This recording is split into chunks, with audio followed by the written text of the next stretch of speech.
कुलदीप, दो player of the matches performance आई है और जिस तरह से आपका इंग्लैंड टूर गया था, मैचेस नहीं मिले थे, उस 2 महीने 3 महीने के बाद आके स्ट्रेट अवे परफॉर्म करना कितना चैलेंजिंग रहा है। और आपके मेंटल प्रिपरेशन के बारे में थोड़ा सा बताइए कि बैठे रहना आसान नहीं होता, बट आके स्ट्रेट अवे परफॉर्म करना क्या चैलेंजेस रहे हैं इस टूर्नामेंट में? चैलेंजेस तो रहते ही हैं, क्योंकि जब आप पहला गेम खेलते हैं तो आपका रिदम कैसा है वो बहुत इंपॉर्टेंट होता है। आप अगर रेगुलर गेम खेलते रहते हैं तो आपका रिदम आपका सेट रहता है और आपको आइडिया रहता है बॉलिंग करने का या फिर फील्ड में टाइम बिताने का आइडिया रहता है कि आप किस तरह से फील्ड पे रिएक्ट कर रहे हैं। वो थोड़ा था, बट इंग्लैंड में ऑब्वियसली कंडीशंस को देखते हुए या फिर टीम कॉम्बिनेशन को देखते हुए टीम में जगह नहीं मिली, बट ऑब्वियसली मेरे लिए बहुत अच्छा टाइम था अपने पर काम करने का, अपनी फिटनेस को इम्प्रूव करने का और बॉलिंग को और वॉल्यूम देने का, क्योंकि वो बहुत इंपॉर्टेंट होता है और बहुत कुछ सीखने को। एज ए प्लेयर आप बहुत कुछ सीखते हैं जब आप नहीं खेलते हैं। टीम जब कैसे रिएक्ट करती है सिचुएशंस में, आप बाहर से आप अच्छे से जज कर सकते हैं कभी कभी, और आपको बहुत आइडिया होता है कि आप इस सिचुएशन में होते तो आप कैसे रिएक्ट करते या फिर कैसे बॉलिंग करते। तो बहुत कुछ आइडिया मिला वहाँ से। एंड देन ऑब्वियसली उसके बाद दिलीप ट्रॉफी का मैच मैं खेला था, विकेटलेस था मैं, 35 ओवर डाले थे मैंने, तो उससे मेरा रिदम सेट हुआ। तो बहुत इंपॉर्टेंट था मेरे लिए कि वहाँ पे बॉलिंग करना, वॉल्यूम वहाँ पे ऑब्वियसली नेट्स में बॉलिंग करना, उसके बाद मैच में बॉलिंग करना, उसमें तो बहुत फ़र्क है। बट हाँ, फिर जब पहला मैच खेल रहा तो ऑब्वियसली आप चाहते हो, बहुत टाइम के बाद खेले तो आप चाहते हो कि आप अच्छी परफॉर्मेंस करें, बट उतना दिमाग में मेरे था नहीं। जस्ट कि मैं जो मेरी स्ट्रेंथ रही है उस पर मैं फोकस करूं और कोशिश करूं कि अच्छे एरियाज में बॉलिंग करूं। कुलदीप, आपने अभी बात की दिलीप ट्रॉफी में आपको विकेट नहीं मिला था जस्ट यहाँ से आने से पहले। अभी इस टूर्नामेंट में सिर्फ 37 गेंदें आपने डाली है, 7 विकेट, मतलब हर अमूमन 5वें गेंद पे विकेट ले रहे हैं। Is this the best you have bowled in T20 international? नहीं, मैं T20 के आंकड़े मेरे बहुत अच्छे हैं तो मुझे ऐसा लगता नहीं है कि मैं उतनी अच्छी बॉलिंग कर रहा हूँ, बट मुझे ऐसा लगता है कि मैं इम्प्रूव कर सकता हूँ और बेटर हो सकता हूँ, क्योंकि सिचुएशंस पे बैट्समैन को रीड करना, कभी कभी आप मिस्टेक कर देते हैं इस फॉर्मेट में। जब आप हमेशा टॉप में होते हैं किसी भी टीम के और आप छोटी छोटी मिस्टेक करते हैं, वो आप नोटिस नहीं करते, बट वो आपको फील होता है कि नहीं आपने गलती की है, तो उस पर मुझे काम करना है अभी भी। और मुझे ऐसा लगता है बॉलिंग में और भी काम करने की ज़रूरत है, क्योंकि फॉर्मेट्स और भी हैं और इम्पॉर्टेंट होता है कि आपके हाथ से बॉल कैसा चल रहा है, आप खुश हैं कि नहीं खुश हैं उससे। वो सिर्फ आप अपनी बेस्ट जज हो सकते हैं और मुझे लगता है कि अभी थोड़ा और काम करने की ज़रूरत है।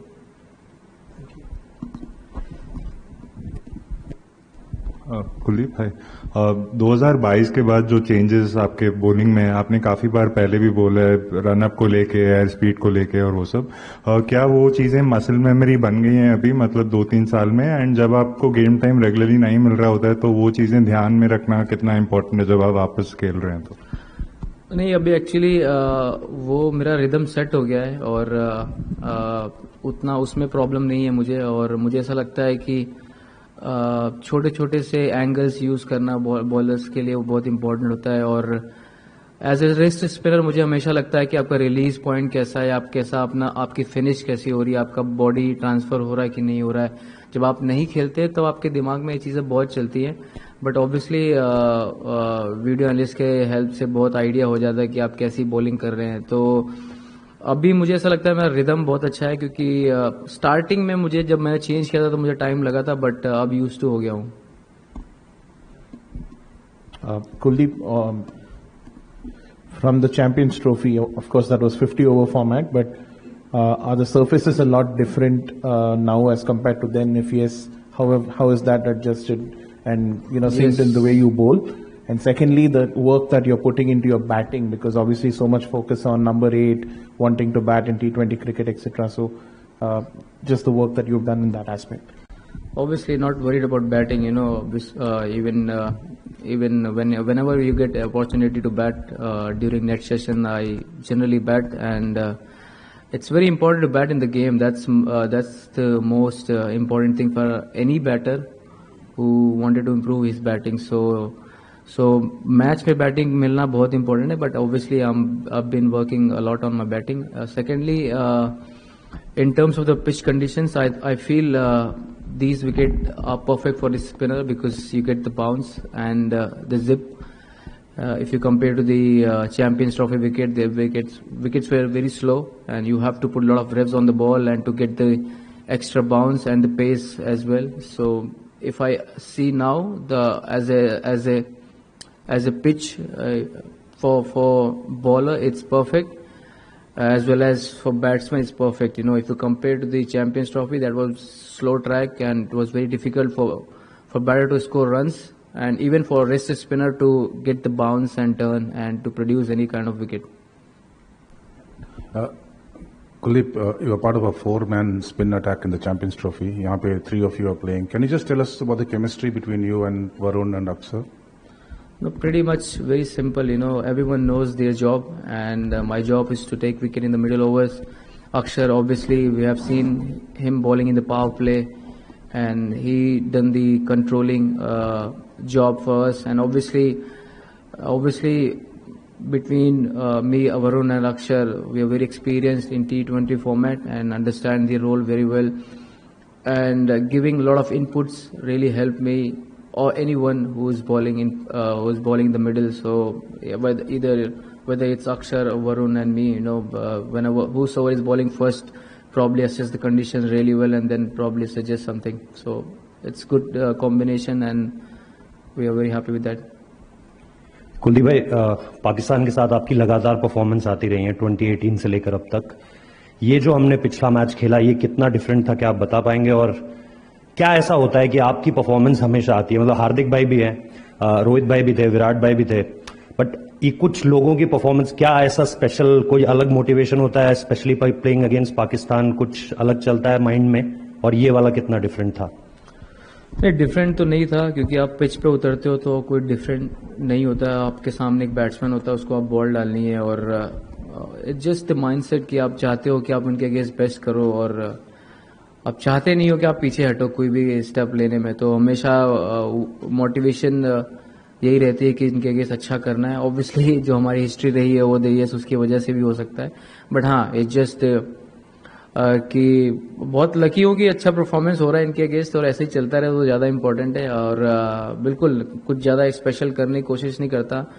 बैट्समैन को रीड करता हूँ कौन कैसी बैटिंग करते हैं. ऑब्वियसली इनके साथ काफ़ी मैचेस खेला है तो पर्टिकुलरली बैट्समैन के बारे में आइडिया है कौन कैसा खेलता है. कुछ नए प्लेयर हैं बट ऑब्वियसली उनके साथ खेलूंगा तो ज़्यादा आइडिया होता है कि वो कौन कैसा खेलता है, बट उसी को कंट्रोल में रखते हुए और अपनी स्किल को बीच में मिक्स करते हुए वही बहुत इंपॉर्टेंट है. कुलदीप, एक चीज ये जानना चाहूंगा, आपने पहले क्वेश्चन में बोला कि कैसे आप बाहर से गेम को रीड कर रहे थे, आपने वॉल्यूम डाला, लेकिन एक चीज की कम्युनिकेशन कैसा रहता है फ्रॉम द हेड कोच? क्योंकि बार बार जब ये 8-3 का ये होता है कि एक एक्स्ट्रा बैट्समैन जो कि बॉलिंग कर सकता है, तो एक परसेप्शन भी होता है कौन बैटिंग कर सकता है कौन बॉलिंग कर सकता है.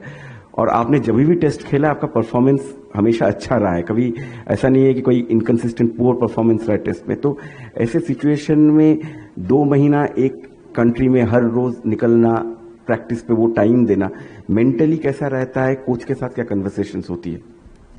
नहीं, क्लियर कम्युनिकेशन था और कभी कभी ऐसा 3-4 मैचों में ऐसा लगा कि मैं खेल सकता हूं बट अनफॉर्चुनेटली नहीं खेल पाया just because of the batting depth उनको चाहिए था. और कम्युनिकेशन बहुत क्लियर था और मुझे ऐसा लगता है कि वो बहुत इंपॉर्टेंट चीज़ है. गौती भाई का बहुत स्ट्रेट फॉरवर्ड था और कभी मुझे लगा कि खेल सकता हूं बट जैसा आपको पता ही है कि बैटिंग डेप्थ की वजह से हम नहीं वैसा हुआ. बट जस्ट कि ऐसा कुछ नहीं था कि पर्टिकुलरली स्किल को लेके या फिर बैटिंग को लेके ऐसा कुछ था. आई मीन जस्ट कि जगह नहीं बन पाई कंडीशंस को देखते हुए या फिर कॉम्बिनेशन को देखते हुए. बट रही बात टाइम स्पेंड की, बहुत इंजॉय किया मैंने अपना टाइम और बहुत कुछ सीखने को मिला. जब आप नहीं खेलते तो ज़्यादा सीखते हैं और एक बेटर प्लेयर आप होते हैं क्योंकि आपको बहुत आइडिया होता है कि सिचुएशन में आप कैसे रिएक्ट करेंगे. बहुत ईजी है किसी को ब्लेम करना और बहुत टफ है अपने आप को वो चीज़ अंदर लेना और इम्प्रूव करना कि मैं किस चीज़ में वीक हूँ और किस चीज़ में मुझे काम करना चाहिए और कैसे बेटर प्लेयर बनना चाहिए. तो 2 रास्ते होते हैं, प्लेयर अपने हिसाब से चूज करते हैं उनको किस रास्ते पे जाना है. बट बहुत इंपॉर्टेंट है कि आप मेहनत करते रहें, किसी चीज़ को छोड़े ना और हमेशा लगे रहें. गेम ऐसी चीज़ है जो आपको हमेशा अच्छे दिन भी दिखाती है, बुरे टाइम भी दिखाती है, बट एक ऐसी चीज़ है कि अगर आप नहीं खेलते हैं तो एटलीस्ट आपके पास खुद इतना टाइम होता है कि अपने आप काम करें और बेटर प्लेयर बन के निकलें जब आपको मौका मिले। कुलदीप, इसी बारे में थोड़ा सा जानना चाहेंगे, क्योंकि जब भी इंग्लैंड में भी मॉर्ने मॉर्केल आए या फिर रायन टेंडुलकर आए, हमने पूछा तो उन्होंने ही कहा कि टीम कॉम्बिनेशन की वजह से आपको वहां पर शायद बाहर रखा गया। तो एज ए स्पेशलिस्ट बॉलर, जब जस्ट बिकॉज आप you are not an specialist allrounder, आप बैटिंग से उतना शायद कंट्रीब्यूट नहीं कर सकते, हालांकि you have contributed in Chittagong test, अगर आप देखें बहुत इंपॉर्टेंट रन आपने बनाए थे बैट से। तो क्या आपको लगता है कि गोइंग फॉरवर्ड आप नेट्स में भी बैटिंग के ऊपर बहुत मेहनत करते हुए दिखे, तो क्या आपको लगता है कि बैटिंग के ऊपर और थोड़ा सा काम करना चाहिए? बिल्कुल, हमेशा आपको बैटिंग में काम करते रहना चाहिए, बट इट्स जस्ट कि आपकी बॉलिंग स्ट्रेंथ है। अगर मैं किसी भी टीम में खेलूंगा तो एज ए बॉलर खेलूंगा, तो मेरा काम रहेगा विकेट निकालना। अगर मैं विकेट नहीं निकालूंगा तो मेरी जगह ही नहीं बनेगी, सिंपल एज दैट। सो बहुत इंपॉर्टेंट है वो चीज़ को समझना कि भाई एज ए प्रॉपर आप बॉलर खेलते हैं टीम में, आपका काम है विकेट निकाल के देना टीम के लिए। बट आप नेट सेशन, प्रैक्टिस सेशन इसीलिए होता है कि आप किसी भी स्किल को इम्प्रूव करें, तो डेफिनेटली उस पर काम हमेशा करता रहूँगा, जैसे कि मैं हमेशा करता रहा हूँ। और मैंने एक चीज़ सीखी, हमेशा लाइफ में मेहनत करते रहो, बाकी चीज़ें अपने हिसाब से होती रहती हैं। और बिल्कुल जब आपको टाइम मिले तो क्यों नहीं अपने पे काम करा जाए। हाय कुलदीप, ओमान के साथ अब मुकाबला है, कैसे इंश्योर करेंगे कि कंप्लेसेंसी नहीं आए टीम में? और ओमान के लिए एक हिस्टोरिक मोमेंट है, भारत के साथ खेल रहे हैं, पहला इंडिया और ओमान का मुकाबला है। नहीं, काफ़ी अच्छी टीम है उनकी। T20 फॉर्मेट में कोई छोटी बड़ी टीम होती नहीं है, पहली चीज़ तो ये है। और ये गेम बहुत तेज़ चलता है, तो आप कितनी जल्दी अडेप्ट करते हैं कंडीशंस को, वो बहुत इंपॉर्टेंट। बट ऑब्वियसली ये टीम बहुत एक्सपीरियंस इनफ है कि कैसे चीज़ों को टैकल किया जाए, और बहुत सारे प्लेयर बहुत एक्सपीरियंस हैं। ऑब्वियसली बहुत इंपॉर्टेंट होता है कि उस चीज़ को मेंटेन करना, और हम कोशिश करेंगे कि अपनी जो इंटेंसिटी है मैच गेम की वो बहुत उसको मेंटेन रखें। और डजेंट मैटर कि कोई भी ओपोनेंट है, बट हमारी कोशिश वही रहेगी कि हम उसी तरह से खेलें।